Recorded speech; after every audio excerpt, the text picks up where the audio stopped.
ज़्यादातर विशाखापट्टनम जाते थे, वहाँ भी जाने की आवश्यकता नहीं होगी। और अभी अभी जब नक्सल मुक्त हुआ है तो हम लोग एक मुख्यमंत्री स्वस्थ बस्तर अभियान चलाए थे और करीब 34 लाख लोगों का स्वास्थ्य परीक्षण हुआ है।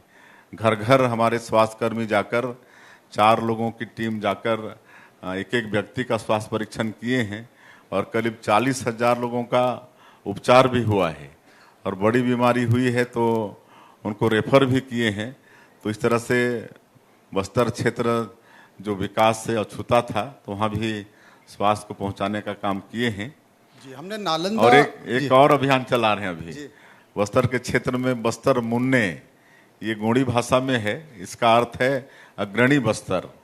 तो इसके तहत हमारे सरकारी कर्मचारी अधिकारी हर गांव में जा रहे हैं, एक एक दिन 2-2 दिन वहाँ रुक के वहाँ पर राशन कार्ड बना रहे हैं, वहाँ पर आयुष्मान कार्ड बना रहे हैं, वन भूमि का पट्टा का आवेदन ले रहे हैं और जो भी तत्काल में हो सकता है सारे चीज़ों का समाधान। 1 लाख से ज़्यादा ये मतलब नक्सल मुक्त होने के बाद में वहाँ पर राशन कार्ड बनाए हैं, तो में मतलब नल द्वारा पानी पहुँचाए हैं। 400 से ज़्यादा स्कूल वहाँ पर खोले हैं, अस्पताल खोले हैं।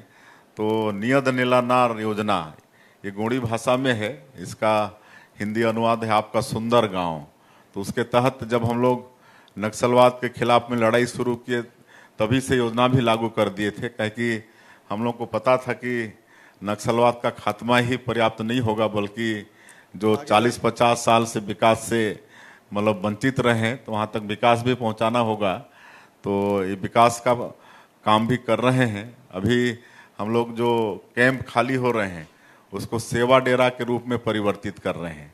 एक नेतानार गांव है, गुंडाधुर, एक ट्राइबल स्वतंत्रता संग्राम सेनानी हुए जो शहीद हुए, तो उनका गांव नेतानार है। वहां का जब कैंप खाली हुआ तो पहला सेवा डेरा माननीय केंद्रीय गृह मंत्री जी के कर कमलों से प्रारंभ किए हैं और वहां पर आपका सिलाई प्रशिक्षण का काम शुरू किए। वहाँ की महिलाओं को सिलाई का प्रशिक्षण दे रहे हैं। उधर तमाम जंगलों में नेचुरल इमली है, तो इमली का पैकेजिंग करके उसका विपणन की व्यवस्था कर रहे हैं। और उधर ऑर्गेनिक चावल होता है, कई तरह के खुशबूदार महीन चावल होते हैं जो मतलब अलग अलग जो डेरे खालू हैं उनको हब के तौर पर बना जी। तो वहाँ पर ढेकी होता है लोकल में, लकड़ी का ऐसे पैर से वो करके चलाते हैं, तो ढेकी द्वारा चावल बना के उसका भी विपणन की व्यवस्था कर रहे हैं। तो 70 ऐसे कैंप को सेवा डेरा के रूप में बनाने का हम लोग का लक्ष्य है। जैसे जैसे कैंप खाली होंगे वहाँ पर वहाँ की जैसी आवश्यकता होगी उस तरह से प्रशिक्षण हम लोग शुरू करेंगे। ये अच्छी नालंदा हमने बिहार में सुना था, एक नालंदा स्कीम यहाँ भी आपने शुरू की है, क्या है वो? देखिए, जब हम मुख्यमंत्री का दायित्व संभाले तो एक दिन हमारे प्रदेश के वित्त मंत्री जो IAS हैं उन्होंने यहाँ का जो नालंदा, आदरणीय OP चौधरी जी, तो यहाँ का जो नालंदा परिसर है रायपुर का, वहाँ हमको घुमाने ले गए। अच्छा। तो हम वहाँ देखे कि 2500 हमारे बेटा बेटी वहाँ पर अध्ययनरत हैं और ये पता चला कि 24 घंटा खुला रहता है 7 दिन। और उनसे हम मुलाकात किए, बातचीत किए, तो उन्होंने कहा कि सर ये हम लोग 2500 बच्चे तो एक साथ अध्ययन करते हैं लेकिन 2500 वेटिंग में हैं और इसलिए इसकी कैपेसिटी बढ़ाई जाए। तो हमने तत्काल वित्त मंत्री जी को कहा कि एक और नालंदा परिसर बनाया जाए और फिर वो बनाए हम लोग। और हमने कहा कि भाई रायपुर में ही क्यों, प्रदेश की राजधानी में ही क्यों, और भी जगह होना चाहिए। तो आज पूरे प्रदेश में 33 जगह नालंदा परिसर का निर्माण कर रहे हैं और इसमें हमारे जो बच्चे हैं जिनको प्रतियोगी परीक्षा की तैयारी करनी होती है, UPSC की, CGPSC, इंजीनियरिंग, डॉक्टरी की, तो सबको वहाँ पर हम लोग ऑनलाइन ऑफलाइन स्टडी मटेरियल उपलब्ध कराते हैं नॉमिनल शुल्क में। तो ये व्यवस्था हम लोग यहाँ पर हमारे बच्चों को दे रहे हैं। जी, एक रोजगार की बड़ी चर्चा होती है। ये कहा जाता है कि छत्तीसगढ़ के लोग दूसरे राज्यों में जाकर मजदूरी करते हैं या रोजगार के लिए दूसरे राज्यों में जाते हैं। तो क्या उद्योगों में युवाओं के लिए उद्योग नीति के तहत रोजगार के लिए छत्तीसगढ़ कुछ कर रहा है? जी बिल्कुल, हमारे बेटा बेटियों को रोजगार चाहिए ही। और जब से हम लोग 2.5 साल से सरकार में हैं, लगातार विभिन्न विभागों में भर्तियां चल रही हैं और हमको लगता है कि 15 से 20 हज़ार हमारे बेटा बेटियों को 2-2.5 साल में सरकारी नौकरी में उनकी नियुक्ति भी हो चुकी है। और अभी फिर 5,000 शिक्षकों की भर्ती वो भी निकाल रहे हैं और पुलिस की भर्ती ये भी मतलब निकाल रहे हैं।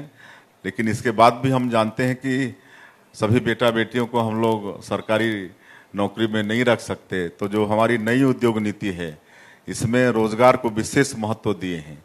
अगर कोई उद्यमी अपने उद्यम में स्थानीय 1,000 लोगों को नौकरी देता है, रोजगार देता है, तो हमारी नई उद्योग नीति में उनके लिए विशेष इंसेंटिव का प्रावधान है।